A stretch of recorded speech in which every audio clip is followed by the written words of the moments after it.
কিন্তু জাতীয় ঐক্য তৈরি করতে গেলে গণমাধ্যমের কতগুলো দায়িত্ব আছে। মব জাস্টিস হচ্ছে বিভিন্ন জায়গায়। আমরা এক একটা আম, গণমাধ্যম এক একভাবে সেই মব জাস্টিসকে পোট্রে করছে।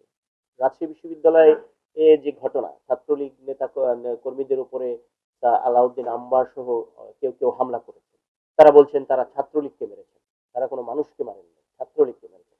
সেটি এক ধরনের পোট্রে হচ্ছে। আবার কোনো কোনো গণমাধ্যমে খবরটি এসছে যে ছাত্রদের উপরে হামলা।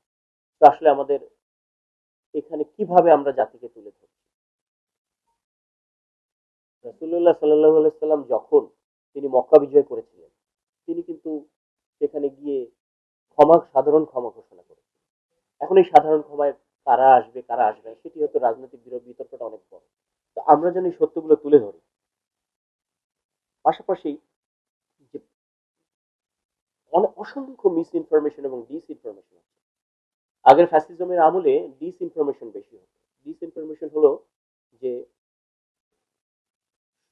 আরোপ করে যে অসত্য প্রচার করা হয়। আর মিস ইনফরমেশন মানে ভুল হয়ে গেছে বা ভুল তথ্য দেওয়া হয়েছে বা তথ্যের ঘাটতি আছে।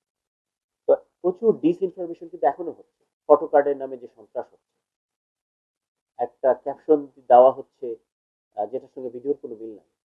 তো এই তথ্যগুলো অপতথ্য যেন আমরা প্রতিরোধ করতে গণমাধ্যম ভূমিকা রাখি এবং প্রতিহিংসামূলক যে কন্টেন্ট, একটা মিডিয়া হাউস হয়তো একটা দলকে পছন্দ করছে না, কোনো সম্পাদক হয়তো কোনো গোষ্ঠীকে পছন্দ করছে না, কিন্তু ইনক্লুসিভ সমাজ সমাজ তৈরি করতে গেলে গণমাধ্যমকে সেই জায়গা থেকে বেরিয়ে আসতে হবে। কিন্তু কথা হচ্ছে এই কথাগুলো আমরা সবাই জানি। আমি যে কথাগুলো বলছি এগুলো নতুন কিছুই না। মুশকিল হলো যারা এই সম্পাদনার চেয়ারগুলোতে বসে আছেন তারা সেটি কতটুকু চর্চা করছেন। আগের যে আমরা বলি গণমাধ্যমের একটা বড় অংশ দলীয় দাসত্ব করেছে, বড় বড় সম্পাদকরা হারিয়ে গেছে, সিনিয়র সাংবাদিকরা হারিয়ে গেছেন। এখনকার সিনিয়র সাংবাদিকদের ভূমিকা কি, সেটি নিয়ে মনে হয় আমাদের আত্মসমালোচনার দরকার আছে। সবশেষ যেটি বলবো, গণমাধ্যম সংস্কার, মিডিয়া রিফরমেশন। আমার পাশে যে জিমি আপা বসে আছেন, তারা কামাল ভাই সহ চেষ্টা করেছিলেন, বেশ লম্বা চড়া গণমাধ্যম সংস্কার প্রস্তাবনা দিয়েছেন। সেটি নিয়ে এমআরডিআই তে আবার আলাদা করে সিনিয়র জার্নালিস্টদের সাথে কথা হয়েছে, সেখানে আমি আমন্ত্রিত ছিলাম।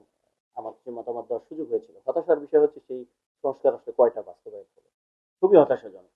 এমন ভাবে বাস্তবায়ন হয় নাই।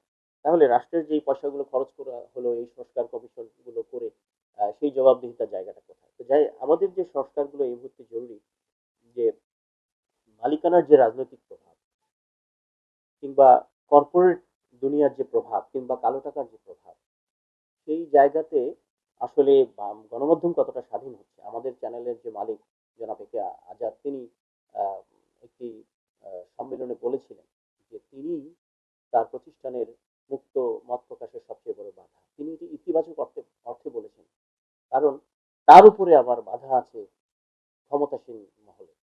তো সেই জায়গা থেকে এখন নতুন মালিকানায় যারা আসছে, তারা কতটা কালো টাকা মুক্ত, তারা কতটা রাজনৈতিক আহ, প্রভাব মুক্ত থাকা সম্ভব না, কিন্তু কতটা রাজনৈতিক এজেন্ডা মুক্ত, সেই জায়গাগুলোতে আমার মনে হয় নজরদারি প্রয়োজন।